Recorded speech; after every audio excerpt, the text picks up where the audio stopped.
Bom, só um lembrete também, as moças que estão ajudando com as crianças já estão de volta lá na sala de catequese.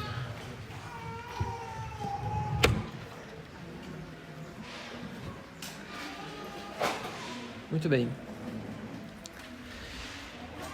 Em um dos opúsculos de Santo Tomás, que é o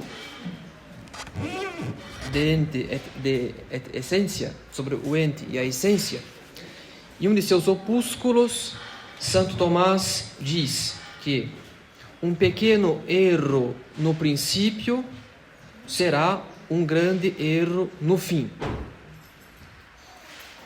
Então, eu penso que esse princípio que Santo Tomás dá, ele resume bem a conferência, ou seja, há certas coisas que, se nós não resolvermos bem na infância, elas podem causar graves e indesejadas consequências na vida adulta. E isso diz muito respeito ao sofrimento.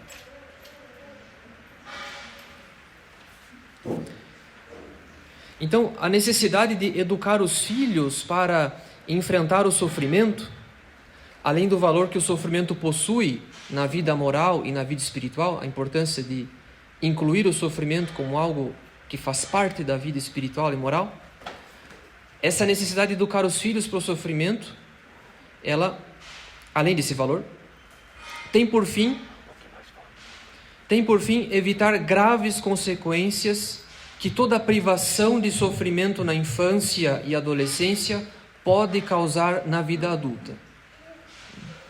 Então nós não podemos permitir que uma criança seja privada o tempo todo de sofrimento, isso terá graves consequências na vida adulta. Claro que não se trata de causar sofrimento, expor pura e simplesmente as crianças ao sofrimento. Porque o equilíbrio também é muito necessário nessa matéria. Os pais não irão expor de maneira até um pouco sádica as crianças ao sofrimento. Não se trata disso. É preciso incluir o sofrimento como algo que faz parte, mas com equilíbrio. Então, para compreender essa necessidade de educar os filhos para enfrentarem os sofrimentos da vida, é que eu irei abordar uma teoria em psicologia, que é a chamada teoria do apego, desenvolvida por um psicólogo inglês chamado John Bowlby, que faleceu em 1990. Então, a teoria do apego, que é uma teoria amplamente aproveitada por psicólogos católicos. Quer dizer, ela foi inclusive até revisitada por outros psicólogos, mas é uma teoria amplamente aceita e amplamente aproveitada por psicólogos católicos.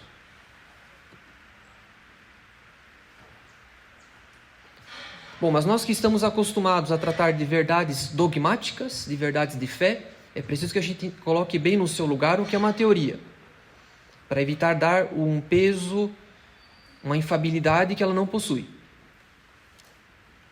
Então, na medida em que se trata de uma teoria, ela procura explicar uma série de efeitos, de eventos, de fatos, ligando-os a uma possível e provável causa. Tudo indica que esta seja a causa.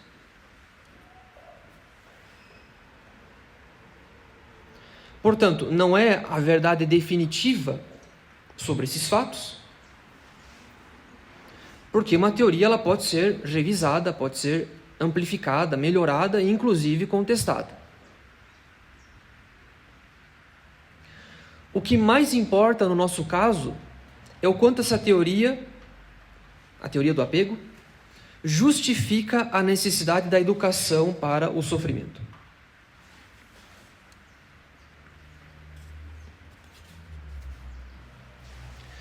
Então, segundo um certo padre psiquiatra,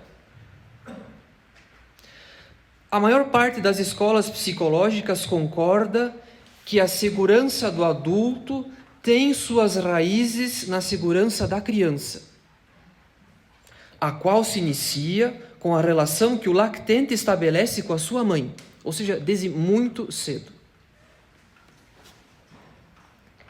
Essa relação, se é normal, dará lugar a uma criança e depois a um adulto suficientemente seguro.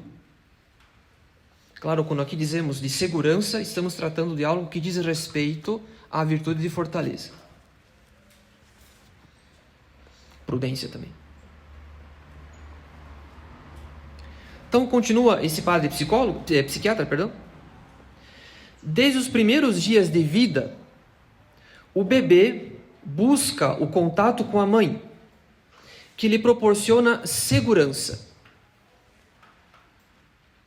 proteção e consolo.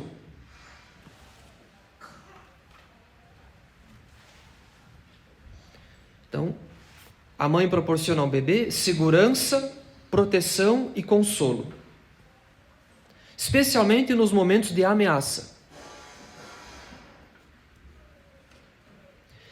Em consequência, a criança, por sua vez, esforça-se por manter a proximidade com a mãe, resiste à separação, e quando esta acontece, sente ansiedade e sensação de abandono perante aquilo que interpreta como uma perda. Então a criança resiste à separação. E se ela ocorre, ela se sente abandonada, ela sofre de uma certa ansiedade.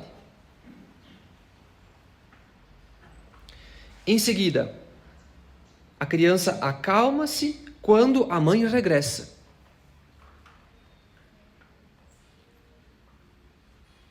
A criança serve-se da figura de apego, ou seja, a sua mãe, como base segura, um ponto de referência a partir do qual explora o mundo físico e social para depois voltar novamente a ela. Então, a partir dessa segurança que a criança tem na mãe, é que ela sente coragem para explorar o mundo em torno dela e depois retornar à mãe.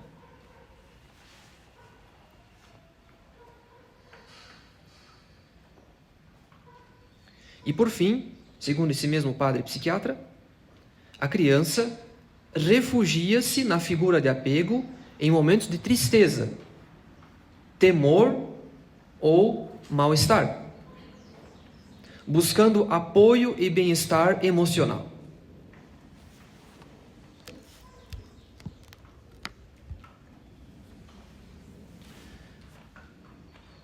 Então, isso significa que o desenvolvimento normal de uma criança necessita da presença da mãe enquanto apego seguro. Aqui apego num bom sentido.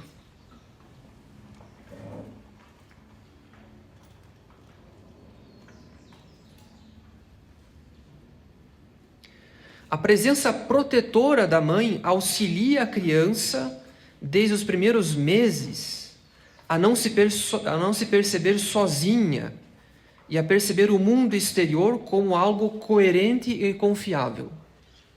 Quer dizer, sem essa segurança da presença da mãe, essa segurança, digamos, emocional, afetiva, é como se o mundo fosse ameaçador. Então, a relação que a criança vai estabelecer com o mundo depende, portanto, da recepção equilibrada de afeto por parte da mãe. Claro que a mãe deve oferecer afeto, a sua presença, que vai ser uma base segura, mas isso também, é claro, deve ocorrer de maneira equilibrada.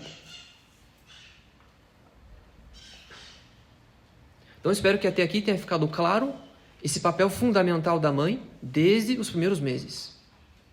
Oferecer uma base segura para a criança explorar o mundo em torno dela como algo coerente e confiável e não como caótico e, sobretudo, ameaçador.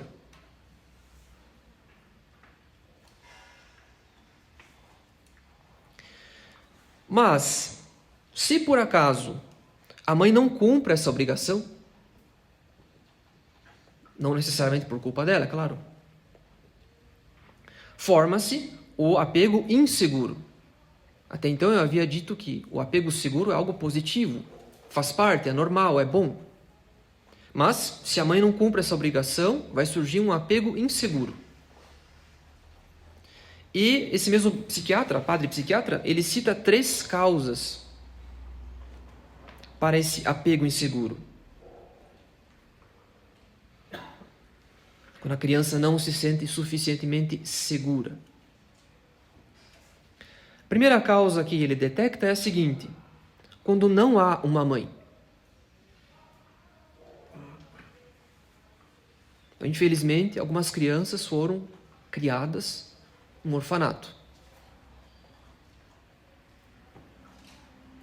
Ou quando a mãe é excessivamente ausente e não consegue estabelecer esse vínculo afetivo com o bebê. Claro que eu fiz questão de usar o advérbio excessivamente ausente, porque ausências, elas existirão. Algumas mães trabalham. Mas quando existe uma ausência considerável da mãe e a criança não consegue estabelecer um vínculo afetivo com o bebê,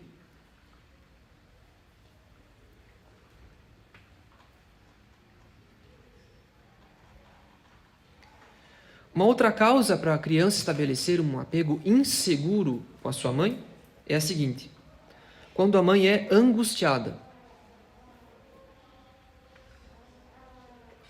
Ao invés de ela ser como que uma esponja que vai absorver a ansiedade do bebê,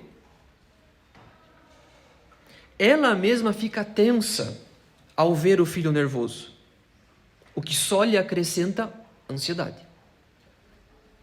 Quer dizer, eles ficam entretendo no outro mais ansiedade, mais nervosismo, né, quando as coisas não vão bem.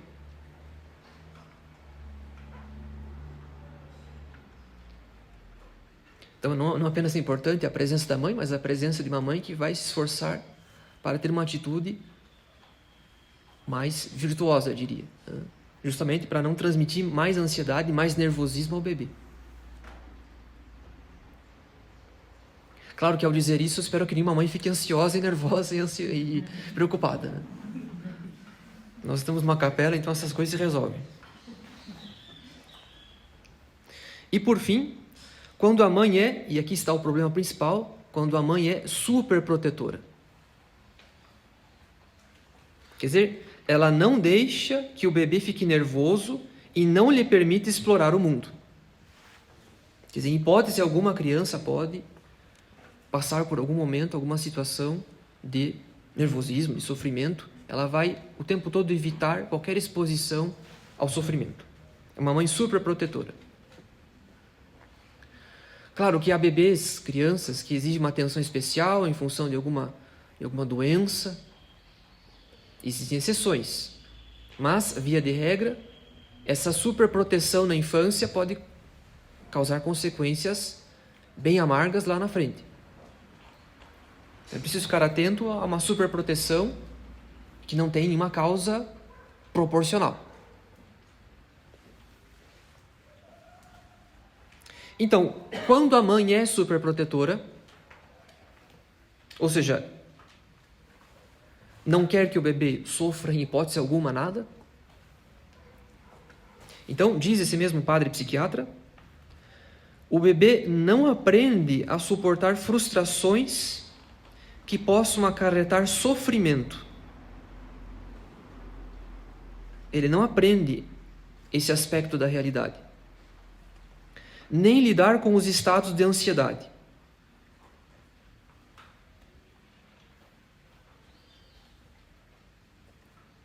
Como a vida se encarregará de proporcionar-lhe essas situações, acabará desenvolvendo uma baixa tolerância à frustração. Porque desde muito cedo a mãe coíbe toda a experiência de sofrimento, de dor, de frustração. Ela cria como que uma camada em torno da criança e depois a vida se encarregará de mostrar que o sofrimento faz parte da nossa existência. Então a criança ficará com baixa tolerância a qualquer frustração. Então, vamos retomar o que eu disse no começo, aquele opúsculo de Santo Tomás, em que ele diz que um pequeno erro no princípio será um grande erro na conclusão.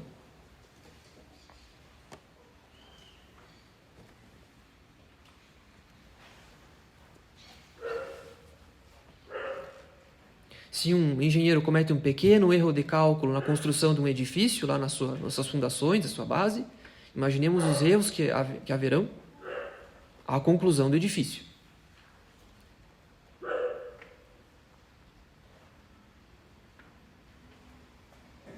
Então, desse pequeno desequilíbrio que vai surgindo, inclusive, por que não, e o que eu penso que é mais frequente, de maneira inconsciente, a mãe não se dá conta disso. Desse pequeno desequilíbrio na primeira infância, logo aparecerão maiores consequências ao longo da infância, da adolescência e da própria vida adulta.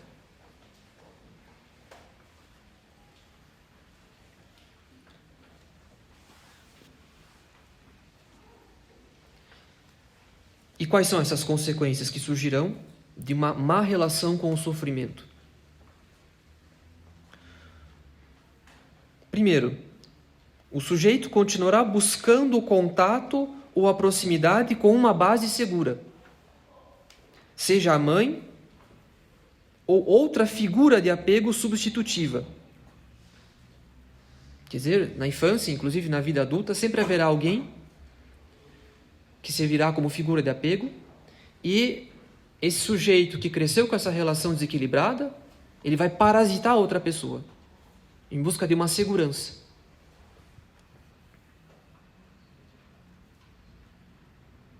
Sem nunca alcançar a necessária autonomia.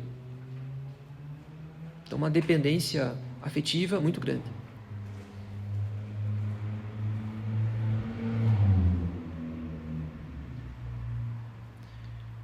Em segundo lugar, esse sujeito sofre uma exagerada ansiedade de separação.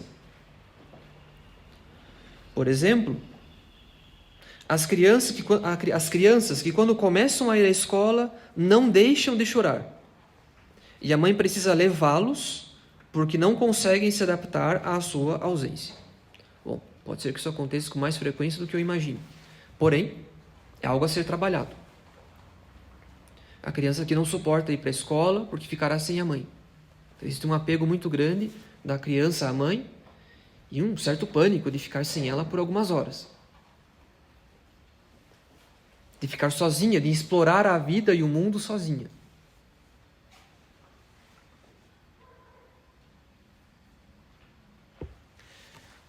Em terceiro lugar, busca apoio emocional diante de qualquer problema, porque não é capaz de gerenciá-lo sozinho. Então, aparecendo um problema, a pessoa vai buscar alguém que o resolva. E se essa pessoa resolve, a dependência aumenta. Eu conheci o caso de uma moça que fazia os deveres de estudante do seu namorado. Os dois já eram adultos, mas como justamente havia um problema que começou na infância, ele via a namorada praticamente como sua mãe. Ele tinha um apego desordenado a ela, que lhe dava segurança afetiva. E ele passou a entregar nas mãos dela certos trabalhos, certos deveres. Claro que quando eu os conheci, já não havia mais esse namoro, mas foi uma história que ela me contou.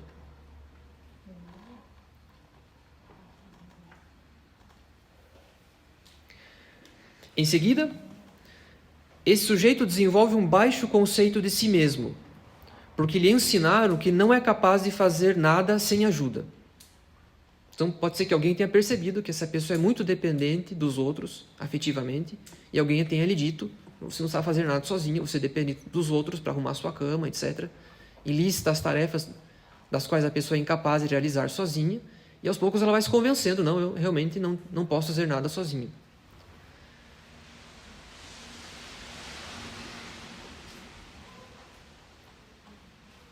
Isso vai apenas atrofiando os talentos da pessoa nessa sensação de incapacidade.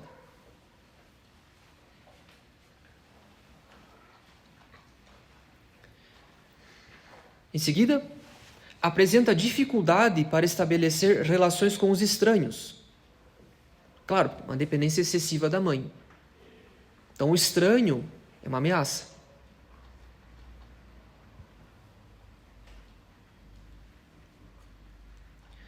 E isso pode provocar duas situações. Claro que, frequentemente, a gente vê que as crianças, diante das visitas, dos estranhos, elas ficam mais acuadas, têm mais medo. Mas é algo a ser trabalhado, claro. Isso pode chegar num nível realmente preocupante.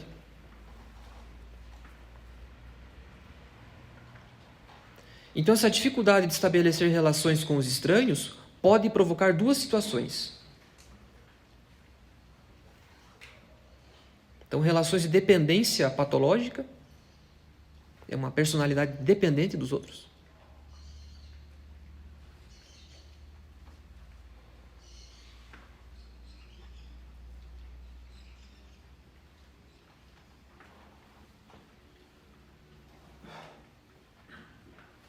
Ou então, que é bem pior, aquilo que nós chamamos de personalidade narcisista, mas é a hipertrofia compensadora do eu. A criança que sempre foi aplaudida em tudo por sua mãe. A mãe priva a criança de experiência de sofrimento, aplaude a criança em todas as circunstâncias, faz com que ela se creia melhor que os outros, e ela realmente acredita que é melhor que os outros. Porque se a mãe está dizendo, e se ela diz o tempo todo, e por fim ela despreza os outros.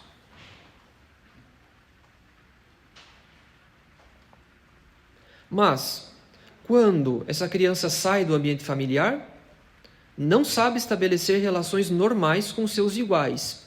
Isso vai acontecer na escola. Tentando sempre ficar por cima, porque se crê superior. Mas se ela se crê superior e tenta ficar por cima, tenta parecer melhor que os outros, a consequência é que apenas os fracos a seguem.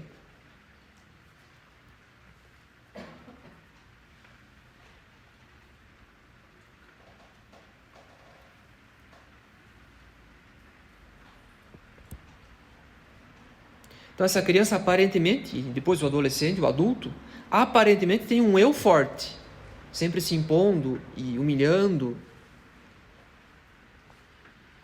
Mas é somente uma casca que encerra uma semente frágil. Parece autônoma, mas na verdade é evitativa.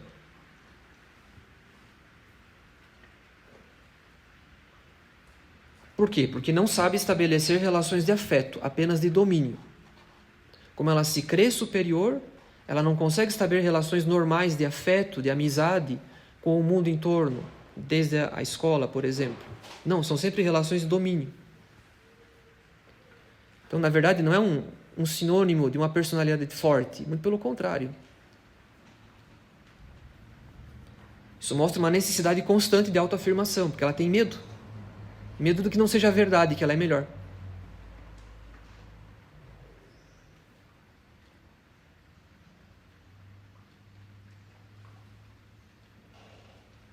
Então aqui, é claro, é um caso extremo, não apenas a mãe que, por ser super protetora, vai evitar o sofrimento, mas vai exagerar na forma como ela trata a sua criança, as suas crianças,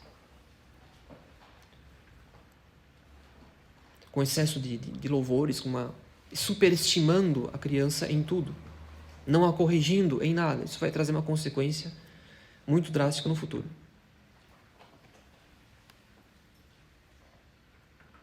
E por fim, segundo esse mesmo padre psiquiatra, uma consequência muito importante, esse apego inseguro, essa relação de insegurança com a mãe na infância,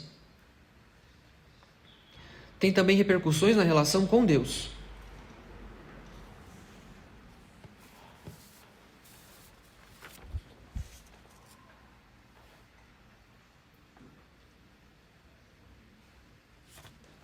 Por quê? Dificilmente encontrará paz no Senhor aquele que interiorizou no mais profundo da sua mente que a figura de apego não satisfaz suas necessidades de afeto e proteção. Então, desequilíbrio de afeto na relação da criança com a sua mãe, que também pode ocorrer com o pai, por que não? Pode sim ser projetado na relação da criança com o nosso Senhor, com Deus. quer dizer, um certo temor de se dirigir a Deus, como se ele não ouvisse, como se não fosse amada por Deus.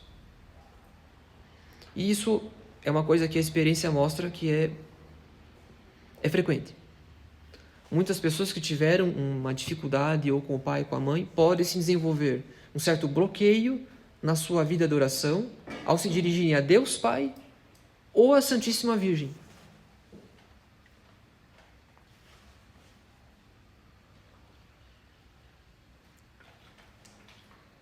Justamente, ela reduz Deus e a própria Virgem Maria à categoria de pai e mãe que a pessoa tem em mente, né? na sua experiência, ao conceito que ela tem de pai ou de mãe.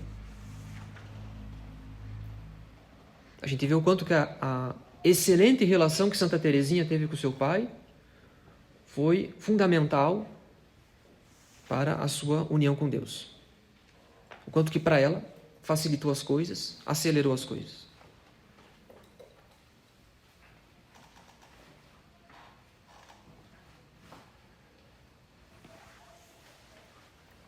Bom, é claro que fazendo essa lista de problemas é praticamente como se eu estivesse ditando um exame de consciência. Não apenas a relação dos pais aqui presentes com seus filhos, mas talvez da própria infância. Aquilo que meus pais foram para mim, etc. Então, não é para ninguém ficar muito, digamos, introspectivo e preocupado. Mas serve apenas para mostrar que é fundamental que nós tenhamos uma boa formação e sejamos capazes de dar uma boa formação desde cedo. Os pequenos erros no princípio vão aos poucos gerando grandes erros lá na conclusão.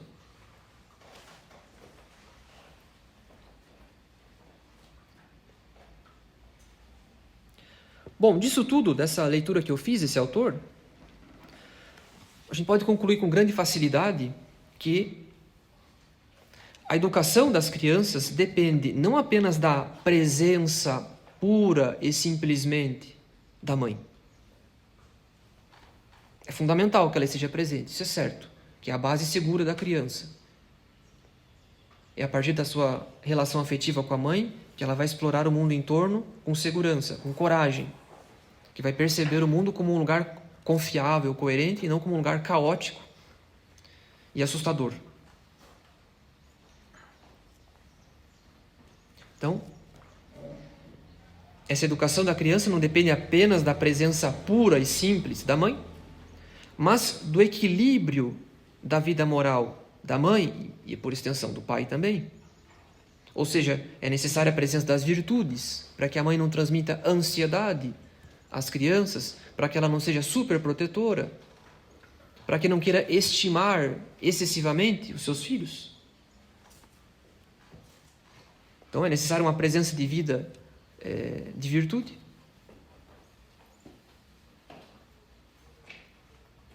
E da aceitação por parte dessa mãe, e por extensão do pai, dos sofrimentos que a criança deverá enfrentar.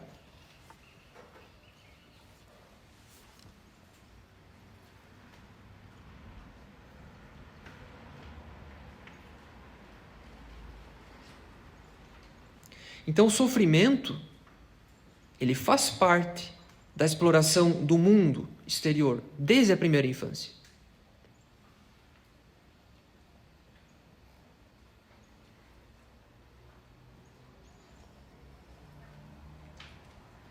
A mãe não deve impedir o seu bebê, a sua criança, que ela sofra o que quer que seja. Né? Quer dizer, impedir toda a forma, o tempo todo, de sofrimento. Mas é como eu disse, se porventura uma criança necessita de uma atenção particular, bom, isso é uma exceção. Mas via de regra, a gente precisa entender que o sofrimento faz parte dessa exploração do mundo desde cedo. Então, qual que é a função da mãe? Qual que é o seu papel? Ela deve garantir a segurança da sua presença.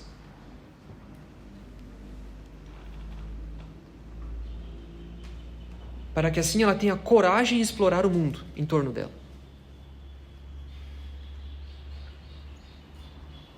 É essa presença que dá coragem à criança em se afastar da mãe, em explorar o mundo.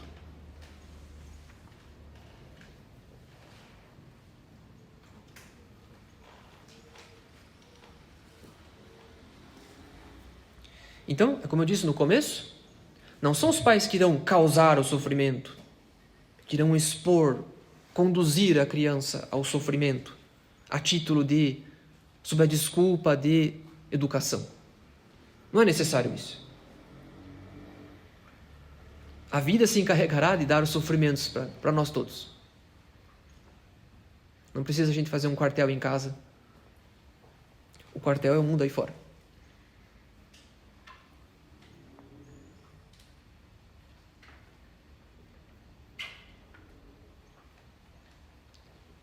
Então, a educação para o sofrimento significa o quê? Que o afeto e o consolo dos pais servem para sustentar as crianças nas dificuldades e sofrimentos que elas deverão enfrentar por si mesmas. Então, a presença da mãe e, por extensão, do pai serve para isso. Essa é a educação para o sofrimento. Todo o afeto, todo o consolo que os pais oferecem servem para sustentar as crianças nas dificuldades, nos sofrimentos da vida que elas deverão enfrentar por si mesmas.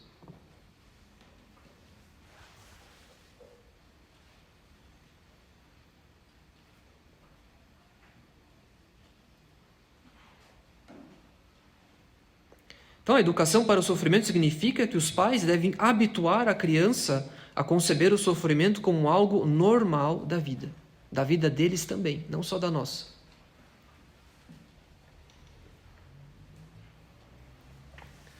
Então, para citar um exemplo familiar, acho que mais ou menos 2 meses, uma prima minha estava muito chorosa porque tinham trocado o turno escolar dela. Ela estudava de manhã e a partir desse ano estudará à tarde. E, portanto, ela estava desolada porque não queria trocar de turno. O que as pessoas que nós conhecemos fariam para ajudar essa criança? Iriam levá-la ao shopping, para que ela pudesse comprar o que ela quisesse e ficasse tranquila.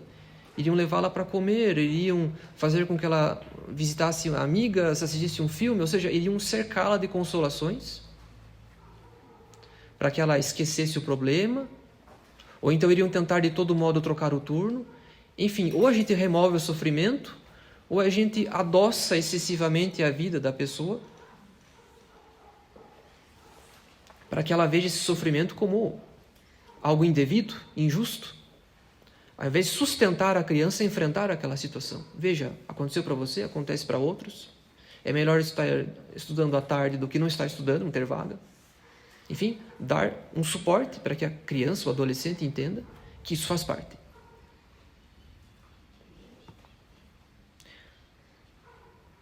Nós não podemos embriagar, por assim dizer, as crianças de consolações, de afetos também, ou então, a todo custo, querer remover o sofrimento.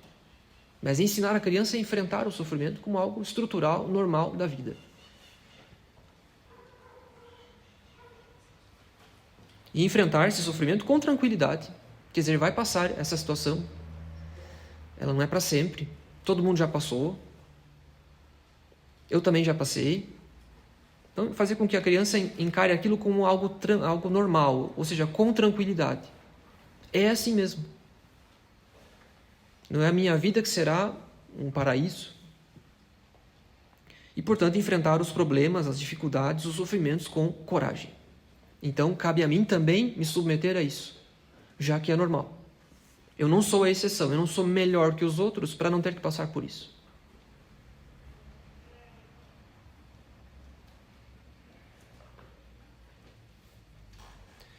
Então, ainda que a teoria do apego trate da relação da criança com a sua mãe, como base segura, desde os primeiros meses, cabe sobretudo ao pai, chefe da família, não permitir que a mãe absorva o filho com seus afetos. A tendência natural das mães é dar muito afeto. Então é claro que o pai deve vigiar como chefe da família, se não é excessivo.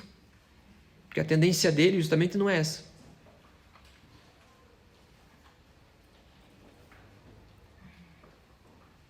Em segundo lugar, dar o exemplo do sofrimento bem vivido.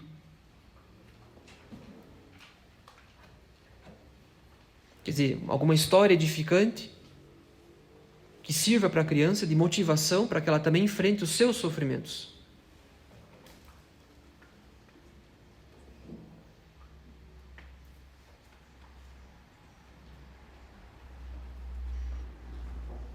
Por exemplo, a criança vai à escola e ela recebe um apelido. Então ela volta para casa muito triste porque ela não concorda, não gosta. Então cabe ao pai dizer, olha, também tive tal apelido. Aconteceu isso comigo.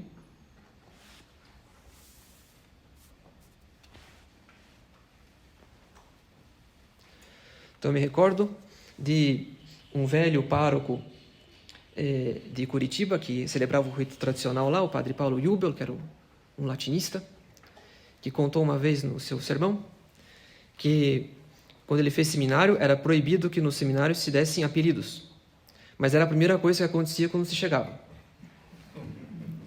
E então um seminarista chegou e ele foi apelidado de Chupim. Ele ficou muito bravo. E então ele foi até o reitor e foi até o seu escritório e disse, Padre reitor, é verdade que nesse seminário estão proibidos os apelidos? Sim. Pois então diga para o sapo parar de me chamar de Chupim. Bom.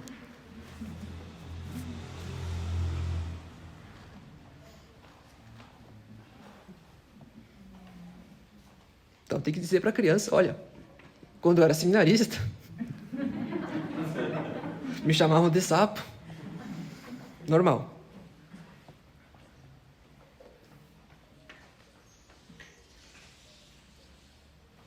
Então, dar o bom exemplo do sofrimento bem vivido.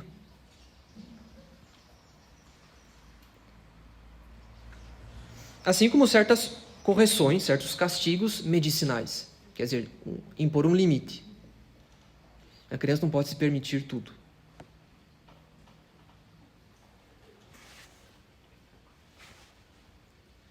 Por outro lado, também cabe ao pai não humilhar a criança em seus fracassos. Sob o título de educação ao sofrimento, eu vou piorar a situação e, diante de um fracasso, eu vou expor diante dos olhos da criança o quanto que ela foi fracassada naquela situação. Porque tanto o excesso de afeto quanto o excesso de desolação criam um desequilíbrio na relação da criança com o sofrimento.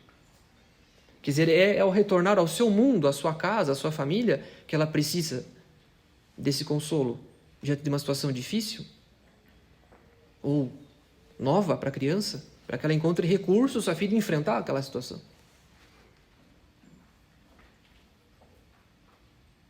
Então, se ao chegar em casa ela é cobrada ainda mais pelo pai, com humilhações inclusive, claro que isso aí cria uma relação difícil da criança com o sofrimento e com o próprio pai.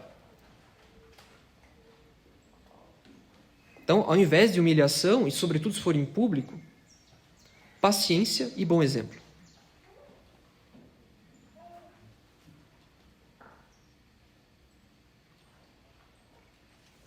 E já que falamos de educação para o sofrimento, é normal que a gente se lembre de histórias de infância, de histórias dos nossos antepassados.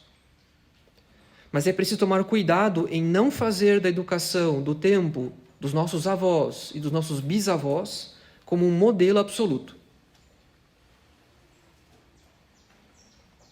Quer dizer, não é porque é anterior aos anos 60 que tudo ia bem, obrigado. Por quê? Porque, em muitos casos, as dificuldades da vida no tempo dos nossos avós, frequentemente, fez com que eles se tornassem pessoas mais rudes, mais severas com os filhos. Vamos imaginar a dificuldade de avós que viviam no campo, por exemplo. Era muito mais difícil. E, tendo muitos filhos, era normal que um outro fosse esquecido, o dia do seu aniversário fosse esquecido, não ganhassem presentes. Então, as dificuldades da própria vida tornaram nossos avós pessoas frequentemente mais severas, mais rudes. A gente vê pelas fotos, quantas fotos que a gente pode ter de família em que eles não estão sorrindo, eles estão absolutamente sérios.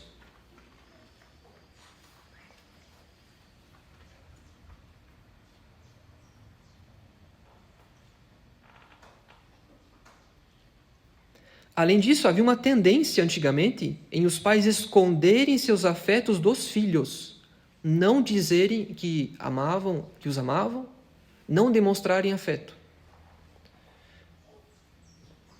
Para que os filhos vissem os pais unicamente sob essa relação, sob esse aspecto de autoridade. Por exemplo, São Pedro Julien Aymar, foi um sacerdote francês do século XIX, ele conta que ele jamais abraçou a mãe dele. E sempre, claro, naquele tempo, e até um passado não tão distante, os pais só chamavam os filhos de senhor, senhora. Perdão. Os filhos só chamavam os pais de senhor, senhora. Então, no tempo dos nossos avós, bisavós, era comum que não se demonstrasse afeto aos filhos, para não perder a autoridade. Sob o título de não perder a autoridade, havia uma relação excessivamente austera em casa. A minha bisavó me contava que ela cortava as unhas do pai dela. Hoje, se a gente pedir isso a uma criança, ela vai ligar para algum órgão público e nós iremos presos. Por maus tratos. Então, o que para ela era absolutamente normal, essa relação servil com o pai, para nós é algo muito exótico.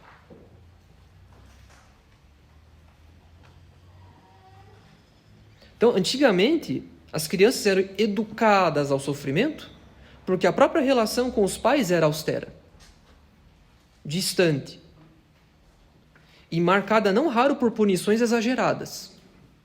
Às vezes a punição não era proporcional, era humilhante também.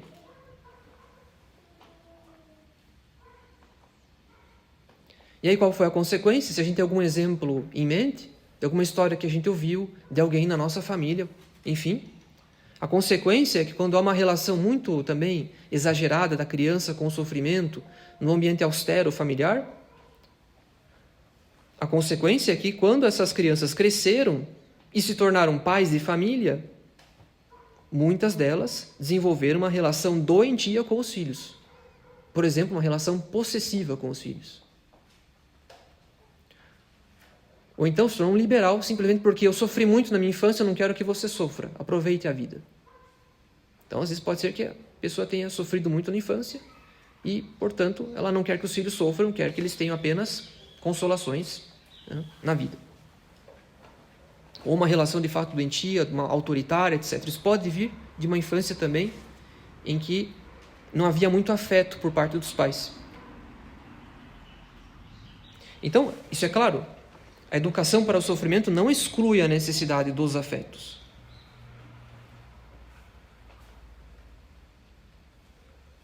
Educar para o sofrimento não é excluir afetos.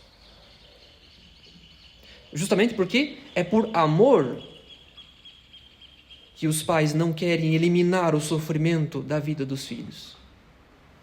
É para o bem deles. Então existe uma motivação que provém do amor, que provém da caridade. Não é apenas para criar um exército, militares em casa.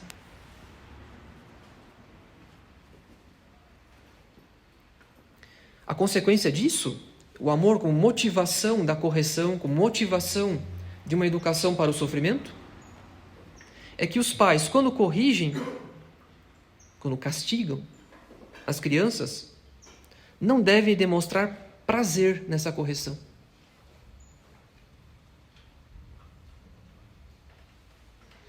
As crianças não podem se sentir desprezadas, humilhadas quando corrigidas.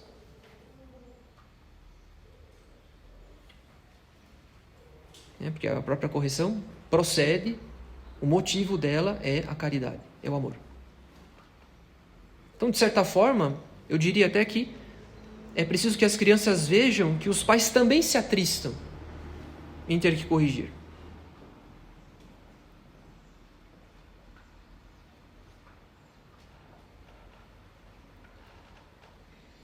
penso que 1, 2 gerações atrás da nossa,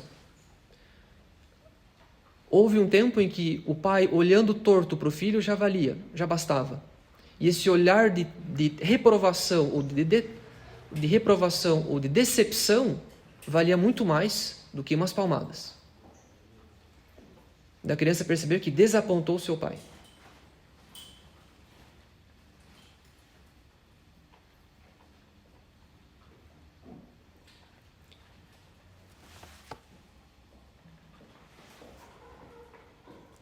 E é por isso que a gente pode muito bem, à guisa de conclusão, aproveitar tudo isso que a gente viu agora e enraizar na relação da Santíssima Virgem com Nosso Senhor. Eu falei muito de presença da mãe nos sofrimentos do filho. Essa presença reconfortante. Esse apego seguro. A gente vê a Santíssima Virgem conduzindo o seu filho até a circuncisão. E depois presente nos demais sofrimentos da paixão. A gente vê a mãe dos filhos de Zebedeu pedindo um lugar de glória à direita e à esquerda de Nosso Senhor, o que ela não pediu para si. Então, de fato, o refúgio das mães, dos pais, é a Santíssima Virgem, que também sofre, mas que não é por causa do sofrimento que ela vai ou ela mesma fugir, ou então dissuadir seu filho que sofra.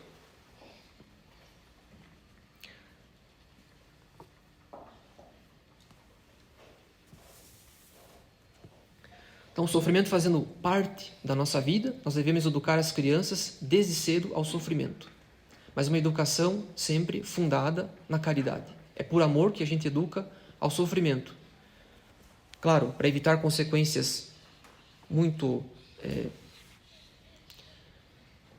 amargas para a vida futura, para a vida adulta da criança, mas também porque essa boa estrutura que desde cedo se desenvolve de coragem diante do sofrimento vai ser muito necessária depois, vai ser reaproveitada muito bem depois na vida espiritual das crianças. E também, é claro, ajuda muito os pais também a exercerem certas virtudes. Muito bem. Eu não sei se alguém quer perguntar alguma coisa. Não? Então vamos rezar. Sim.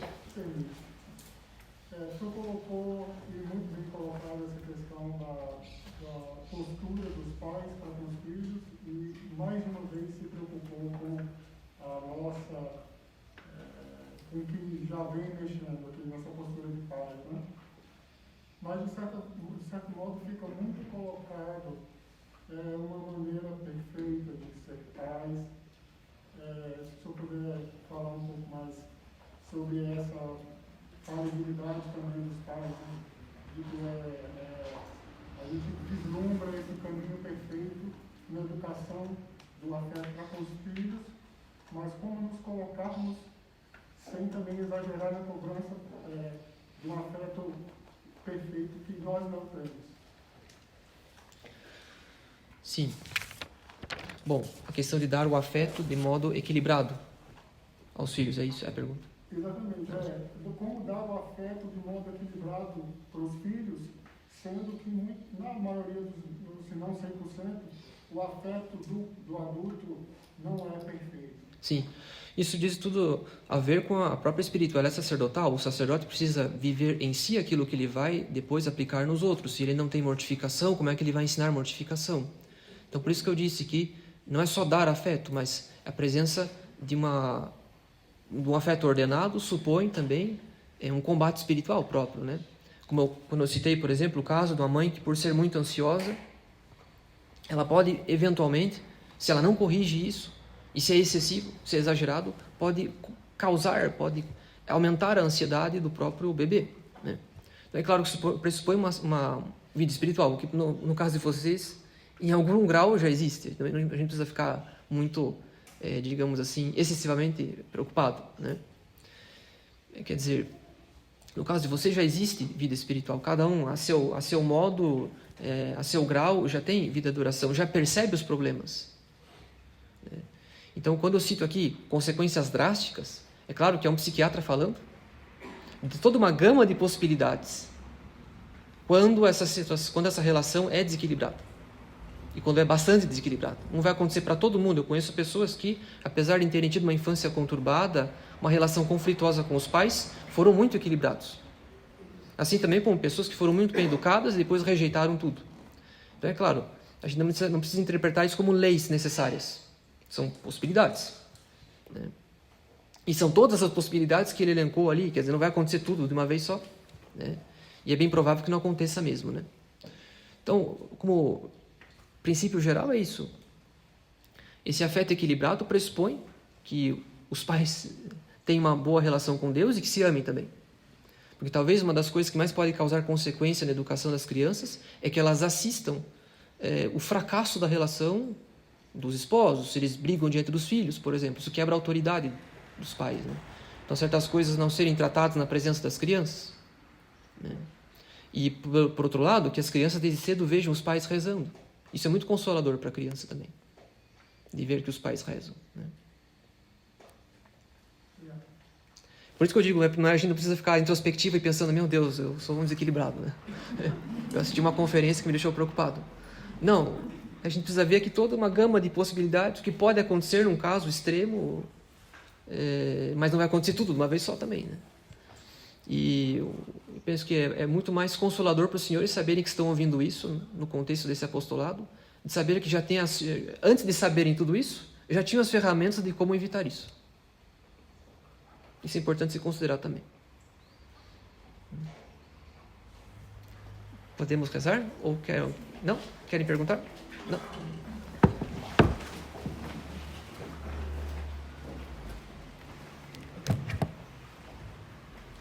Em nome do Pai, do Filho e do Espírito Santo. Amém. Ave Maria, cheia de graça, o Senhor é convosco. Bendita sois vós entre as mulheres e bendito é o fruto do vosso ventre, Jesus. Amém.